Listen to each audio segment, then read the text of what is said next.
Donald Trump is certainly not the vision of masculinity that I think, people would say, oh, if I were to look the word up in a dictionary, it would be the guy who's covered in theatrical cake makeup and wears lifts in his shoes and, a girdle. Don't try to tell us what masculinity and femininity is. You don't even know what words mean. Isn't it a coincidence that the Tates happened to blow up after 15 years of the left lecturing the entire society about toxic masculinity and enforcing safe spaces and all of this just nonsense? Look, I'm just sitting back watching because it's kind of like I need some popcorn. But I would hardly say that I've ever been badly behaved because I have convictions and because I believe in what I have to say. This week marked 10 years since a moment which changed politics, the United States and the world forever. Friends, delegates, and fellow Americans, I humbly and gratefully accept your nomination for the presidency of the United States.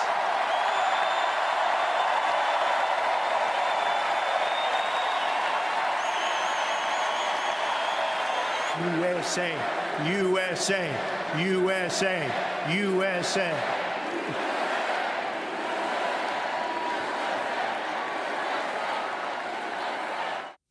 Not long after that, the now President Trump delivered the defining words of his movement and his two presidencies in front of what Sean Spicer called the biggest audience in the history of humanity. From this day forward, a new vision will govern our land. From this day forward, it's going to be only America first. America first. Well, a quiet period then followed, give or take a pandemic and the failed revolutions led by QAnon and BLM. Trump was cast into the political wilderness, but he began his political comeback with this speech. These globalists want to squander all of America's strength, blood, and treasure, chasing monsters and phantoms overseas. In addition, there must also be a complete commitment to dismantling the entire globalist neocon establishment that is perpetually dragging us into endless wars, pretending to fight for freedom and democracy abroad. No more pointless, endless wars was the message. It was popular, and we heard it many times after that as the new MAGA coalition returned him to office against all odds. For those who write off all current criticism of Trump as anti-Israel or Democrat propaganda, listen to what Brit Hume of Fox News said this week. He promised to keep us out of endless wars or unsatisfactory wars, and now he's in one, and it's not at all clear how it's going to end. Well, he did promise to keep us out of endless wars. He is now in one, and 10 years on from the week MAGA began, many now argue that Trump's entire legacy and the future of the movement built on his image has been destroyed by the Iran war. Are they right? Joining us now is a superb trio. Andrew Wilson, host of The Crucible, Dave Smith, host of Part of the Problem, and Joanne Carducci, a.k.a. JoJo from Jersey, when she's not abusing me on X, as you have been recently, haven't you? Me, never. We'll come to that. Dave Smith, Donald Trump is an extraordinary political figure, whatever way you look at it. This guy came out of nowhere in politics. He was a television and real estate guy who beat the most qualified candidate in history in Hillary Clinton in 2016. He then lost in 2020, went off, everyone assumed, to wilderness and ignominy, and then pulled off the greatest comeback in American political history and became president all over again. And now is just as divisive and controversial and polarizing as he was first time round. But there's no disputing the fact that this guy has won 2 terms with 4 off in the middle for bad behavior. Yeah. Well, man, I agree with everything you said there. And there's so much that's important. And this is just so not the most important thing. But did you just say Hillary Clinton was the most qualified person to ever run for president? That was, if you remember, that was, to be. If you remember, yes. Her great claim was that she was the most qualified candidate in history, and that Trump was the least qualified. I mean, Eisenhower won World War II, but I guess she was married to the president. So, yeah, that's... okay, anyway, I'm sorry. That's just such a ridiculous claim. I forgot that she used to make that. You're right. It wasn't me, trust me. It's been Trump's been the biggest political phenomenon in modern American history. However you feel about him, I mean, it's for a decade, he's ruled the minds of more American people than any political figure imaginable. As you said, greatest political comeback in history. And of course, what Donald Trump really represented, the whole movement, I think from the very beginning, was a frustration with the American people against the establishment, the drain the swamp, lock her up, the whole message of the idea that DC has been run by reckless, corrupt, idiotic leaders who have taken the United States of America and left it bankrupt and weakened and all of this. I think in terms of what his legacy ends up being, it's tough to say that at this point. Yeah. I do think for sure that, yeah, when you launch a war of choice, man, you put all your chips in as far as legacy goes as a commander in chief. And so he will be judged off the results of this war. And as you know, as I've made the case many times on the show, my prediction of that is that it's going to be a disaster. I think he's destroyed his coalition and set back the party quite a bit.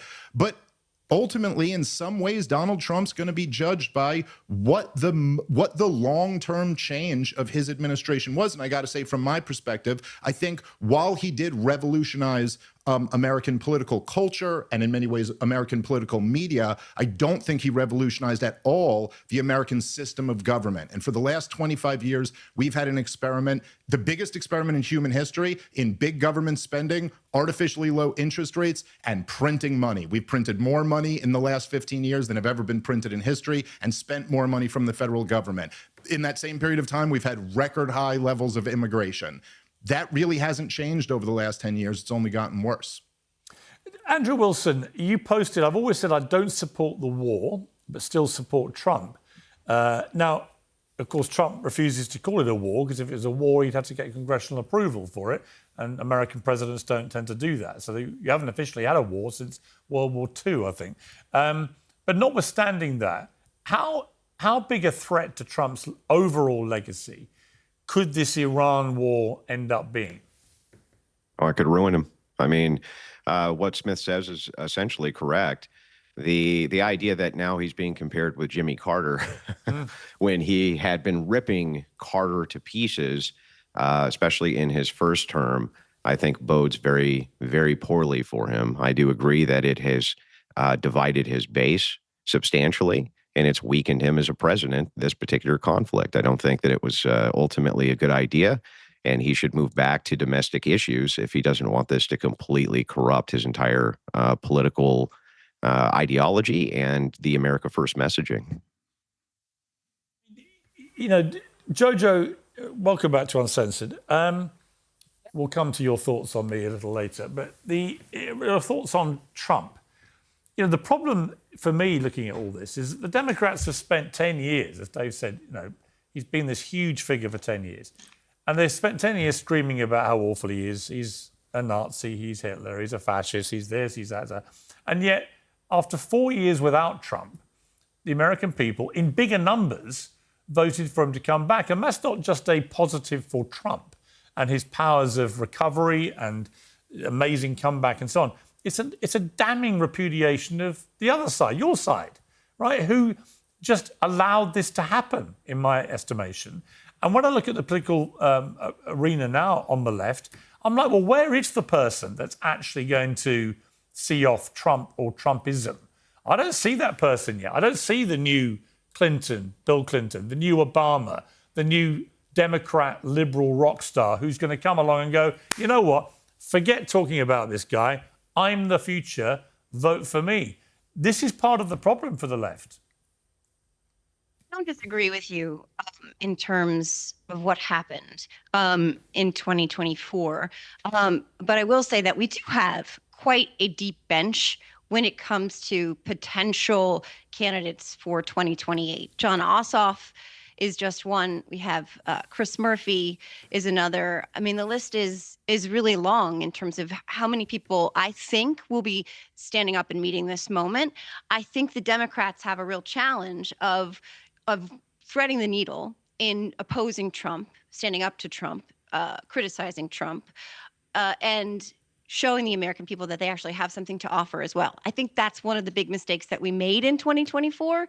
But I also think we were not necessarily that adept at messaging how things were going versus how Republicans were saying they were going. And right now, in terms of Trump's legacy, I think it's incumbent upon us to tether him and Republicans to what is happening right now, to the fact that he alone is responsible, or at least during his 2 terms collectively up until this point, for 28% of the entire current U.S. national debt, $39.6 trillion under Donald Trump's first term and this 2 years. So I think it's important that we talk about that. I think it's important that we talk about what is happening in this war that he says that is not a war, that he sold as a quick, decisive operation that we are 5 months, at least $38 billion into, 18 service members deceased, 400 plus wounded, no exit strategy. We haven't accomplished, not only haven't we accomplished any of the objectives that he set out,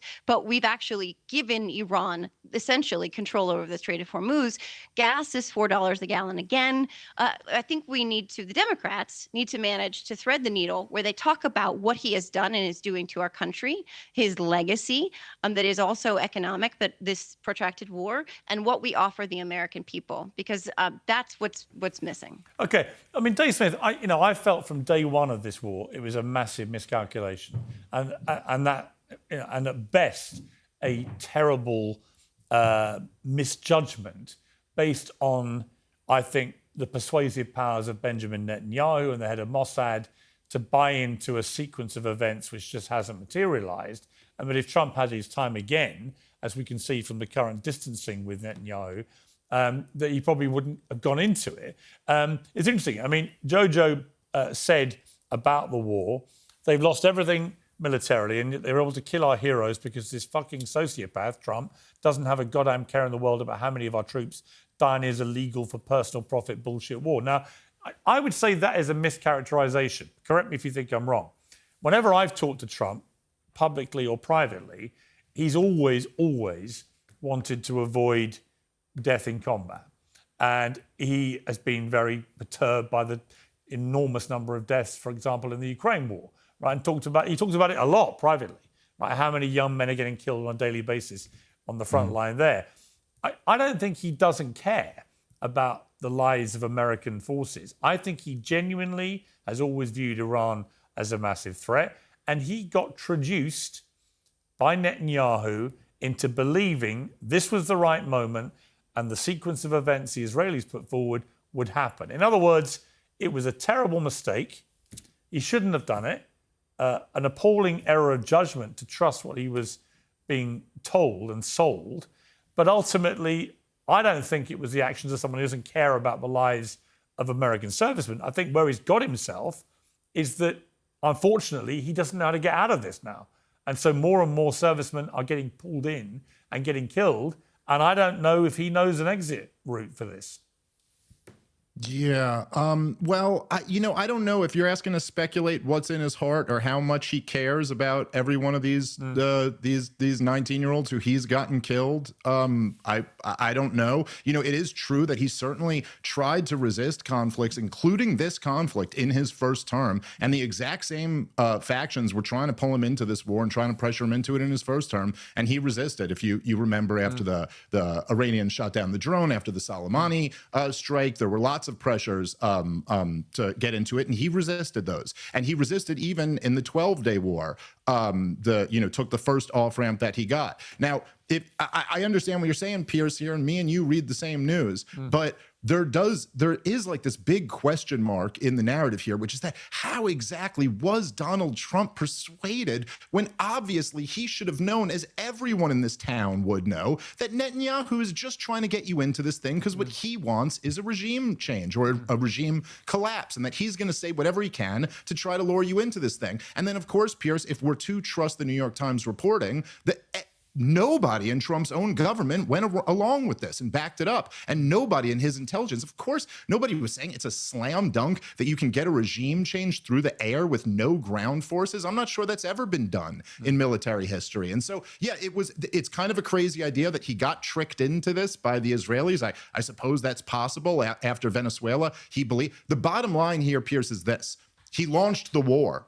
Those people are dead as a result of it. This is what leadership comes down to, right? Okay, now here's the interesting thing about this latest round. We're at the darkest point in this war so far, Piers. He's back to threatening, and now he's even taken moves toward bridge and power plant day. He's threatening to do this the next time. The Iranians are not backing down. But Piers, what's really different about this go-around of the war?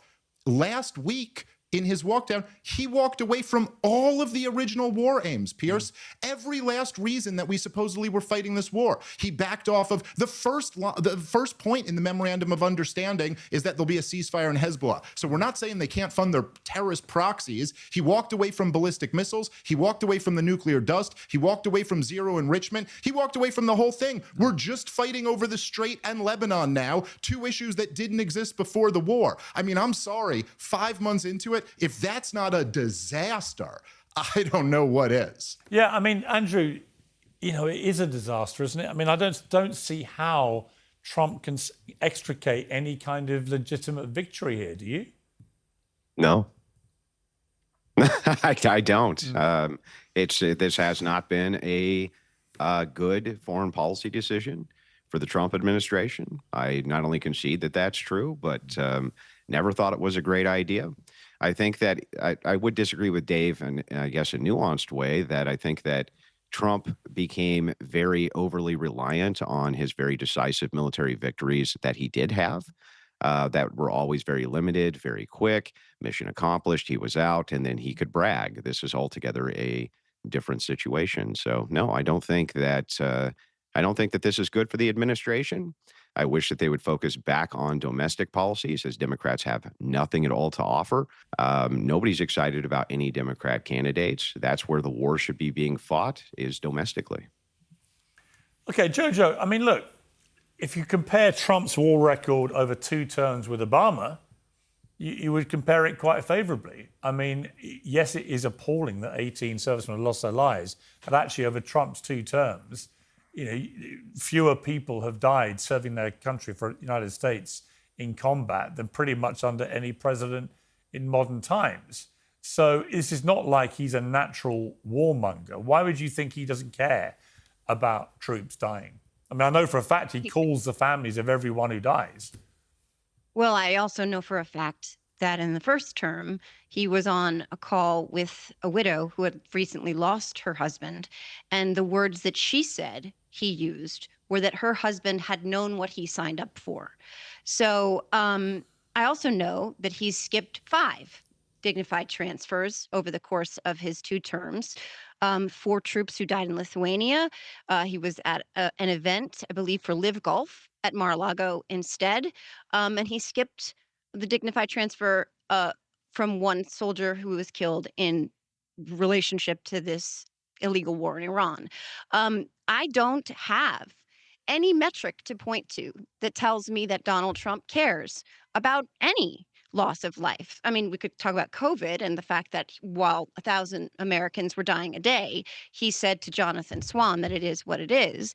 But the fact that he continues to talk about how many troops we've lost in other wars. I mean, if the Vietnam War is the hill you're going to die on, to use to justify 18 American service members dying in a war you launched that you said we won on day 1, 5 months and $38 billion ago, he doesn't say anything with true empathy or sympathy. He treats these deaths like they are just props and statistics and numbers on a page. He said today on the tarmac, before he went to this dignified transfer, that the soldiers who had died said out loud somehow that they wanted to make sure that Iran never had a nuclear weapon, which, by the way, we haven't done anything to stop, even though he told us repeatedly that their ability to do so was obliterated, that their military was obliterated. We've heard this for months. We've heard this since the bunker buster last year. So yeah, the problem is, I just think it's inarguable now that the real danger for Trump is that he becomes a boy that cried wolf. He keeps saying stuff that doesn't materialize. And he goes from wanting to... That's always been him. He wants to go from annihilating Iran 1 minute to we can deal with these people. They're all great people to deal with. And I just don't think he knows the bottom line... Go on. The bottom line, Piers, on it is really this, man. It's just there's consensus in this country. There's agreement among super majorities of the American people that we don't want any more of these stupid wars. That's it. And you know, I could make an argument for you, by the way, Piers, if you got enough time. Like World War I, Americans voted for Woodrow Wilson, who ran on the promise to keep us out of World War I. We voted for FDR, who promised to keep us out of World War II. We voted for Johnson and Nixon, who promised to keep us out of and then end the war in Vietnam. We voted for Obama, who promised to keep us out of the wars. We voted for Trump. You know, the American people, every time they get a referendum on this, say, we don't want to be an empire. We don't want to fight senseless wars. We've never in any, it's not what our Constitution says our form of government is supposed to be. There's never been a referendum. It's totally illegal and against the wishes of the American people. And, you know, I don't care who was nicer on the phone or what alleged story you have or who you think speaks with more empathy. George W. Bush and Barack Obama are responsible for the deaths of millions of innocent civilians. And Barack Obama, after running as the anti-war candidate, launching wars in Syria and Libya and Yemen and Somalia, just killed hundreds of thousands of innocent people. So I don't want to hear. But the whole point is that Donald Trump ran against that. Yeah, Donald Trump said we're not being like that anymore. He pointed to the fact that we wasted trillions of dollars and pointed to the fact that this specific war would be a disaster. We've had Tulsi Gabbard as the DNI for almost the entire thing. She sold "No War in Iran" t-shirts. J.D. Vance warned against this war. Like, this was such a huge part of the coalition. It was such a big part of the energy and the momentum that Donald Trump seized. This was the deep state. This was the Bidens and the Clintons and the Bushes. They're the ones who wanted forever wars in the Middle East, not the America First movement. And by giving that up, yeah, we've lost a lot of that energy. And now these dirty commies who were against the war have the wind at their back. Yeah, that's all completely true. Let's just segue to another big story this week of the arrest of Andrew and Tristan Tate in the United States. Now, these two, you know, Andrew in particular, have become a kind of talisman to millions of young men around the world, which many people think is a pretty unhealthy state of affairs. You've all been on the record about the Tates previously, and I completely accept that news events have moved on, but it has split the right in America. And I want to play a clip from Ben Shapiro talking about this. Folks, if Republicans would like third worldists to win, you know, these commie, Castro-standing revolutionaries who desire ardently to subdue and overthrow America, if Republicans want those people to win, then you probably should keep allowing the retard right to take over the party. Now, call me crazy. I think that when law enforcement prosecutes the guys pushing pimping hose degrees to young men via TikTok and sexually abusing underage girls, I think when those people get arrested, that's probably a good thing. And I believe, and I think they believed, that they had some level of diplomatic protection from the United States, particularly from the Trump administration. Tate brothers have been good allies. They've been a pretty good sport to the Trump administration. And from what we've heard today, it sounds like Trump is not going to lift a finger to help them. And so we'll see what happens in this hearing, but it's not looking good. Go figure. Golden age, we have all these indictments that we were promised. And of all people, it is the Tate brothers. So, Andrew, let me start with you here. In March 2025, you said Christians should stop bitching about Tate as long as Christians allow feminism and sewing circle lunatics to punish all forms of masculine expression in Christianity. Men like Tate will reign. As long as the message is feminine only, Tate will beat you every time. What do you feel about him now?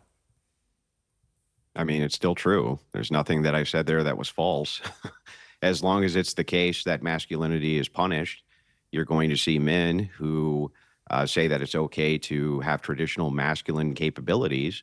You're going to see those people glorified no matter what. So in this case, you could say, hey, these guys are pimps. You can attack them personally. You can say that you don't like how they behave.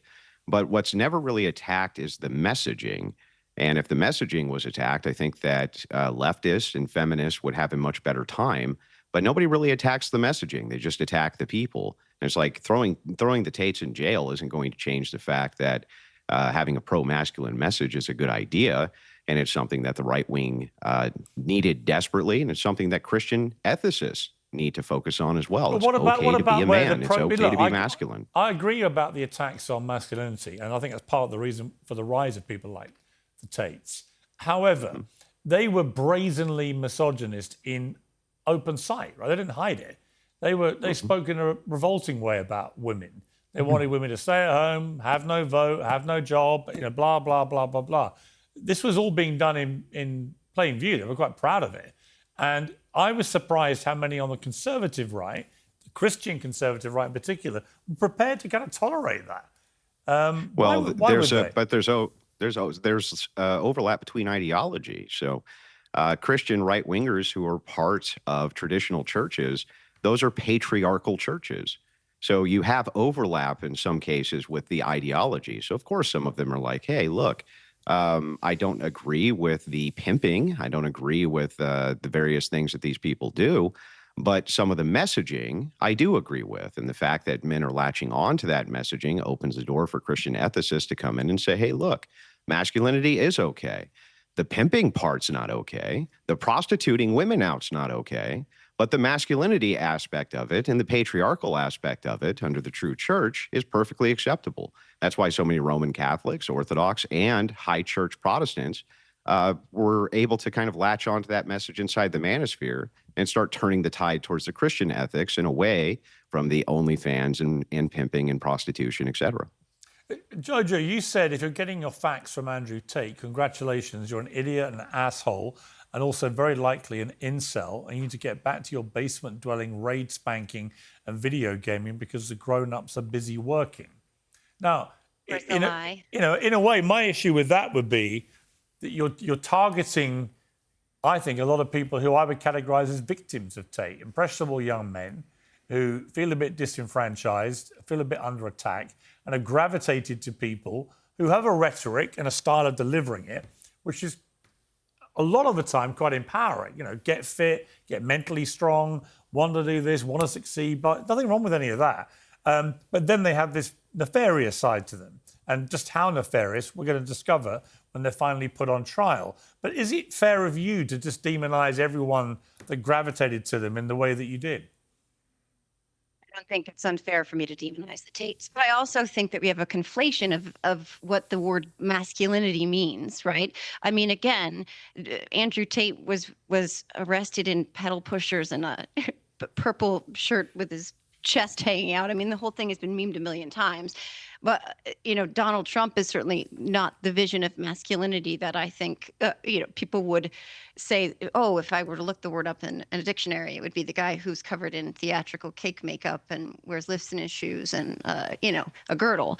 But I think that it's been incredibly damaging to young men in this country that conflation of what masculinity is has meant bragging about grabbing women by the pussy, bragging about raping women, bragging about beating women. I'm the mom of a 16-year-old boy who will tell me that he sees his friends who watch this shit and think that guy's cool and that guy is what it means to be manly.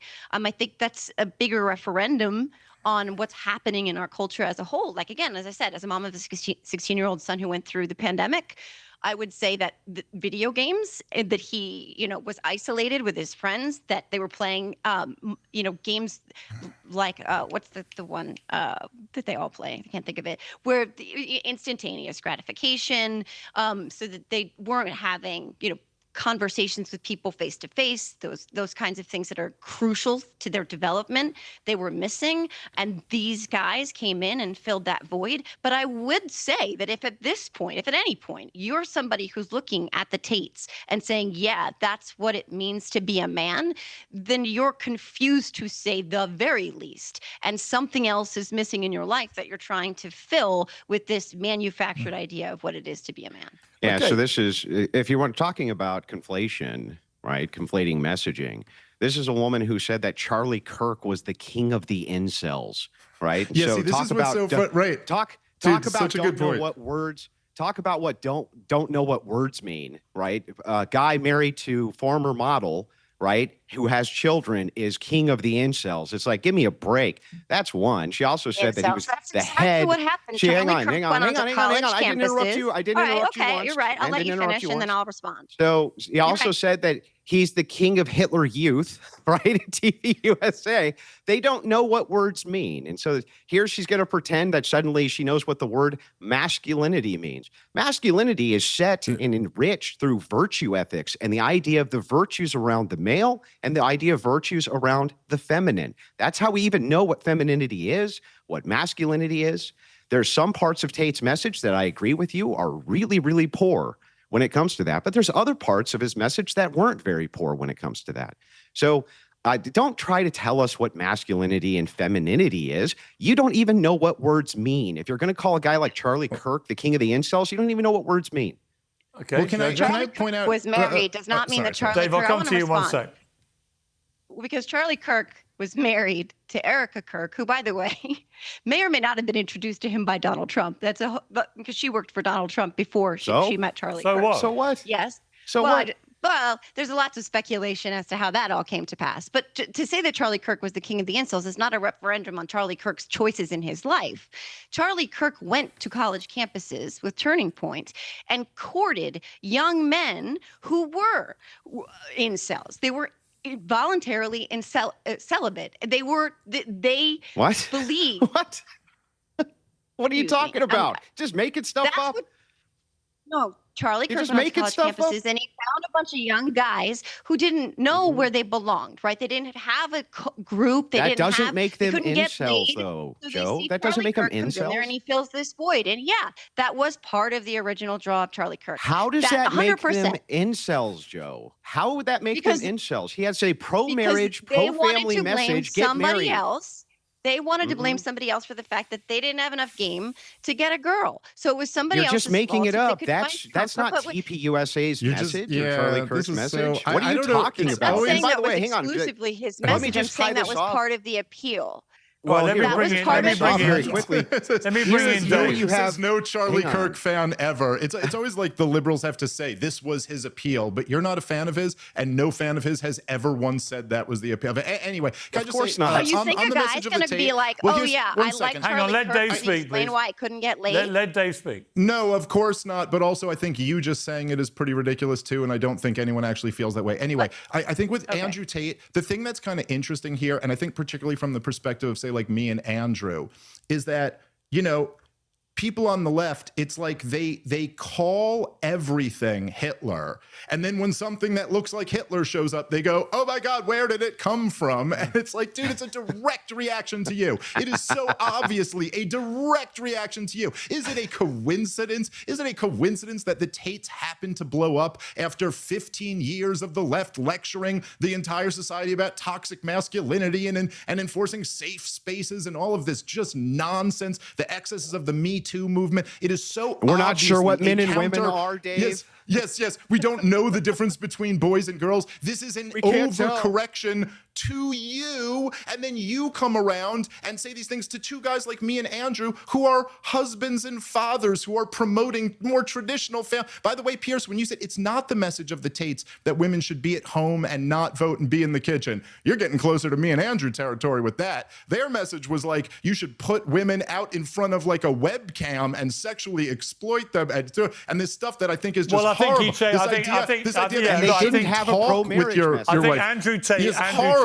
Andrew Tate grew Hilarious to me that increasingly these are the two misogynist in terms of stay at home and stuff when he became a Muslim. Well, right? Well, So I think maybe, but can I just make the most important point? I believe that we didn't touch on here, right? Is that all of this? So I don't like any of that pimp shit. I hate it. I believe in pushing like a family message. I think that's where you find true happiness and meaning for both men and women, and it's better for children and it's better for society. That being said, none of that matters right now. These are American citizens who are being charged with a crime, and all that matters is specifically what's going on here. And I got to say, Piers, without knowing the details of the crime at all, I will say from my perspective as an American, I'm humble that I don't know that much about your country. What I've been reading about you guys, I feel pretty nervous about extraditing Americans to your judicial system right now, dude. It has shown so much corruption and so much, quite frankly, political and bias over the years that I think a lot of people rightfully do go, is this really about the crime that they committed, or is this about some type of political agenda? By the way, a long philosophical conversation that Andrew would be better to break down than me is that, by the way, Andrew, from the liberal worldview,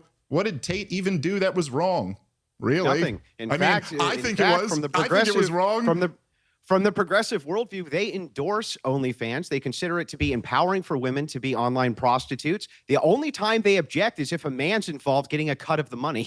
That's it. That's the only time I think to be fair, look, to be fair, there are very serious charges, including sex trafficking, rape, sexual abuse, child pornography. But here's the whole groundwork is framed for there to be pimps when you glorify prostitution, and they glorify a cam girl prostitution, and then they wonder how pimps get involved and make a ton of money. Women for them being abusive to women. I mean, this is again. I'm blaming the men and women. I'm blaming women. I'm blaming them both. Yes, you are.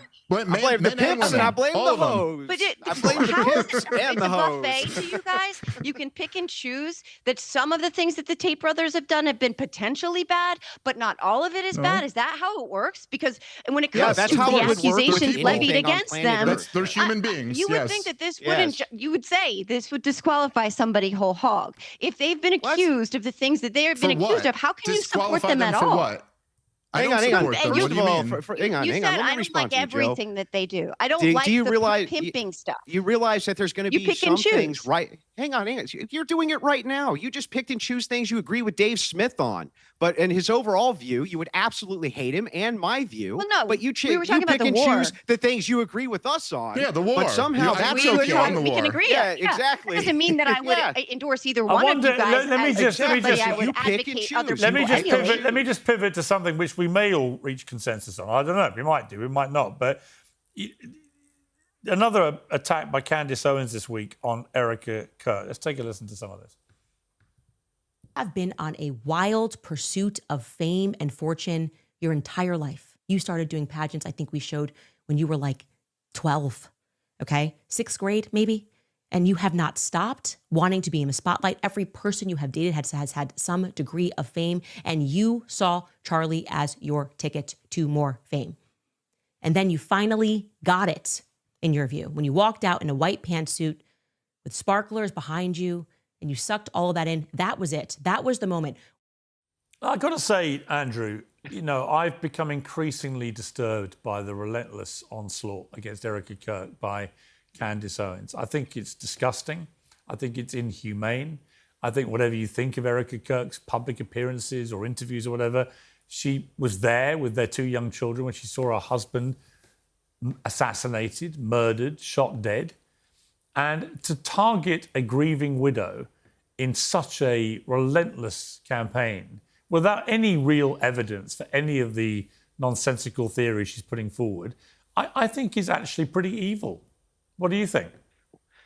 We have right now a $200,000 offer for Candace Owens to debate her theories on Charlie Kirk with yours truly. I will say publicly right now on your show, we will up it to $300,000 just to have this woman actually debate her views.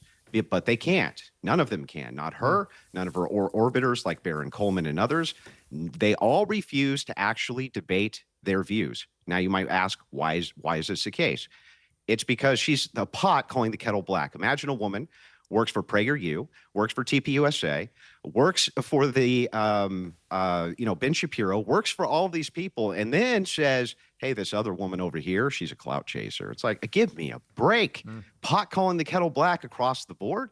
No evidence whatsoever on the Owens side for any of their crazy conspiracies. And you find out on top of that many of the people who are within their orbit who push this, like the Unfuck America Tour and others, guess what? They're funded by Act Blue. Oh, go figure. They're funded by Act Blue and trying to use this as a wedge issue to try to divide TPUSA and the Republicans at large. It's being used as a wedge issue. Now, can you criticize TPUSA for a Zionist message or having had a Zionist message or too pro-Israel? Sure. Can you criticize Erica Kirk and her personal opinions? Absolutely. Can you do all of this? I think that that's all fine. But that's not actually what's going on. What's actually going on is that this is being used as a wedge issue for a revenge plot, and that's what they want. They want revenge against the evil TPUSA. That's what she wants. And they will do anything to get it because for the first time ever, Republicans have outreach into universities, which is where we've been wanting to be my entire lifetime. And they're doing everything they can to destroy that, both progressives and this alternative movement. And they're such cowards, they won't even debate their views. Yeah, Dave, I mean, to me, you know, I've actually ironically got a $300,000 bet for charity with Candace Owens about Brigitte Macron, whether she's a male or female. I believe she's a female who's had 3 children. The ongoing court case will determine that, and I suspect I'll win my bet. You didn't get any odds on that? You just went head to head? I went head to head, and the truth is, even when she loses, which she will, Candace will claim the whole thing is rigged and this and that, because she's a delusional fantasist or a cynical fantasist who just does this stuff for clicks and clout and money. What do you feel, though? I mean, I just feel like this attack on Erica Kirk has gone on pretty much from when Charlie Kirk got murdered. It's just despicable. I just wake up and think, how can you do this to a grieving young widow? How can anyone do that? Am I wrong? Okay, first of all, I'm going to say, like, if you and Andrew are just giving like $300,000 out to someone, I like debates and bets. I'll come, all right, I don't know if we're just paying. So listen, I'll say this. Number one, I'll beat you for free. Listen. Yeah, so will I. I've already had that, Andrew. I want to make money here this time. That's the point. So no, I mean, I'll say this. I don't know how I feel about using the grieving widow card. You know, I was friends with Charlie Kirk, but I was not close friends with him in the way that other people were. I would certainly feel strange saying, you know, like attacking his widow, and I also don't want to judge anybody based on how they react after something like that happens to them, because it's very traumatic. There is something where once you jump in there and you're leading an organization and you're constantly in the media and you're becoming a political actor, you're not exactly just a widow anymore. You're in the arena, and I think it's legitimate to criticize it. And look, quite frankly, I'll just say Erica acted very bizarre in a lot of ways. And I'm not saying anything more than that, but I also will say that this, and you can see this in some of the late interviews in Charlie's life, there was this massive split that was already coming. I mean, this was already after the 12-day war and after the Epstein cover-up. There was this fight was coming. Charlie was doing everything he could to keep it together. And to have him killed in those circumstances. And then, I got to say, you know, if you guys want to blame Candace for all this, fine. I am not up to date on her latest theory, and I'm not here to defend what she... It's all bullshit. It's all complete bullshit. Well, I'll say this. I will say this. The director of counterterrorism himself said that there were angles of this investigation that got shot down that should have been looked into. Now, I'm not making any claim other than that. I'm just saying that... You're talking about Joe Kent. Yes. Now, the fact Joe Kent. that... All I'm making is this argument, okay? I'm not making anything beyond this. I'm saying the fact that the way that there was this fight between kind of the Israel lobby and Charlie going out, that there was this big event where he brought Tucker and Megyn and myself, and we had this debate, and then it's a thing, and then you've got him with the text messages saying, I might have to turn on Israel, and I fear for my life or whatever. I'm not saying that's not evidence of anything that you could take to court or prove anything, but that is enough fertile ground that I think in today's environment, you just go, well, I guarantee you the conspiracy. Yeah, but when you start suggesting Wild. as Candace has done, that Erica was somehow involved in her husband's murder. I'm not defending that. Dave, that's not even the sequence of events that happened. He didn't send out any text message that he was concerned Israel was going to kill him. He was concerned leftists were going to kill him. And guess what? Well, wasn't it vague? Wasn't it pretty vague about what he was saying? Because I thought it was in the context. I thought it was in the context of him saying. No, you're conflating a tweet by Harrison Smith. Maybe I am. Fine. Hang on. I'm just telling you, you're conflating a tweet by Harrison Smith, which many people do, with the actual text message that was sent. Of course, he was fearing for his life. He was at these massive public left-wing events, and these nutcases have been known, as you might remember, to kill people constantly. They seem to really enjoy that. One tried to take out Trump, for instance. So look, I understand you're not making any bold claims here. You've told me in DMs you're not going to make claims on this, and that's totally fair. You're going to stick with the claims that you feel comfortable with. I'm fine with that. What I'm saying, though, is that what doesn't add up to me, man, is like, look, if there's a patsy, this guy shouldn't be alive and standing trial right now. And so if we're going to a trial, then let's sit here and let this trial play out and get as much information as we can from it. And like, I certainly, I don't know. I guess I would just say I never see it as being my role to go around and like hall monitor the other dissidents about who's being too much of a conspiracy theorist. At the same time, I was publicly saying the second after he got killed, don't jump to conclusions and blaming Israel and all this stuff because you don't have a case. But Dave, there's a difference if you're using something like this as a wedge issue in order to split party politics, especially when you're coming into midterms, things like this. For people who are involved in politics, that's our motivation? hang on. For people who are involved in politics like me, that is actually very important that this be addressed because it becomes a divisive issue within our own party and politics. Now, Jo, for instance, she has the same type of problem. It's just in a different direction where she has communists who are building up out east, and her party's going to have to deal with that, right? So there's internal struggles regardless of the parties that you're working within, the left-right paradigm, which is currently the American paradigm. So this is a divisive issue, and it is necessary for us to address it. If I can pick up on that, I just want to end with what I've been promising viewers the whole show, which is Jo and your little message to me on X, because I posted this after the UFC event at the White House. I said, I thought the UFC event at the White House was great. Very different, very entertaining. Congrats to Dana White and Donald Trump. And to my liberal friends shrieking in faux outrage about it, I simply say this: pick your battles with Trump. This ain't a hill to hysterically die on. I don't think that was an unreasonable comment. I thought that was probably pretty accurate. There was no real harm done by the UFC spectacle. Most people who watched it enjoyed it. If they liked the UFC, they particularly enjoyed it. But your response, Jojo, I have to say, left a little to be desired. Your full response to me on the public platform of X was, fuck off, Piers. Now, I'd like to give you a final opportunity to maybe withdraw that tweet. Short and sweet. I stand by my words, my friend. Look, I'm old enough to remember when you told me to pipe down on your show, and then you took to that same platform to tell your audience that I was forever banned from your show until and unless, and I quote, I learned to behave myself. Right. Piers, I think I've been on your show. Quite clearly, I have failed in my own yardstick here.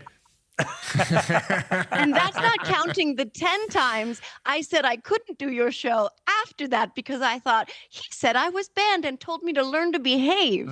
And yet I came back because I wanted to give you another chance. Well, so me telling you to fuck off when I disagree with you on the app you told me I was forever banned on feels like justice, my friend. Well, you do seem to be behaving better. She does. So I was about to say exactly that. I do think my tactic has worked. You are behaving. I would say your behaviour's been 35% better than it normally is. It's been so much outnumbered on this particular panel. So, but I have no horse in the Candace Owens fight. I'm just watching these guys duke it out. You know, look, I'm just sitting back watching because it's kind of like I need some popcorn. But I would hardly say that I've ever been badly behaved because I have convictions and because I believe in what I have to say. Of course. But yeah, I stand by saying fuck off about the bread and circuses of that ridiculous event. Thank you very much indeed. The South Lawn. Well, I kind of admire people who stand by their guns, even when their guns are revolting. Thank you to my panel. Excellent debate. I really appreciate it. Thank you all very much. Thanks, guys. Piers Morgan Uncensored is proudly independent. The only boss around here is me. If you enjoy our show, we ask for only one simple thing. Hit subscribe on YouTube and follow Piers Morgan Uncensored on Spotify and Apple Podcasts. And in return, we will continue our mission to inform, irritate, and entertain. And we'll do it all for free. Independent, uncensored media has never been more critical, and we couldn't do it without you.